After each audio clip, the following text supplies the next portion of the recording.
Jesus said, Father, forgive them. Luke 23, for they do not know what they are doing. Verse 34.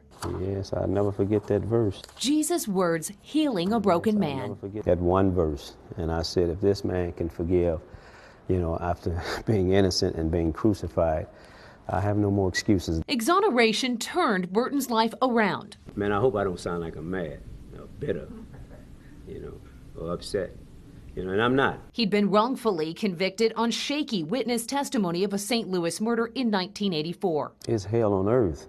It's a double dose of, betrayal, injustice, pain, and suffering. But it's in prison where he found God. There's something my grandmother had said to me when I got away from the church. And one of these days, boy, you're going to need Jesus. I hope you remember to call on him. That's what she said, and her words was prophetic. In God's house, Burton traded in his jumpsuit for a robe at Leewood's Church of the Resurrection. I am no longer my own, but thine. Put me to what thou wilt. Rank me with whom thou wilt.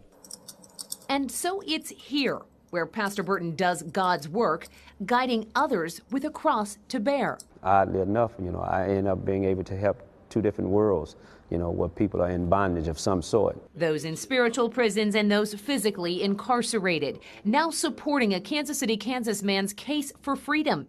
Lamont McIntyre maintains his innocence in a pair of 1994 murders. He's going to have moments when, it seemed like the door's about to open, and then they, sometimes it seemed like they would slam shut again. And that's so frustrating, but don't give up. Burton lives by his own advice, sharing his story from the pulpit. So I understand loss and pain and suffering. That's a universal thing. I could tell it over and over.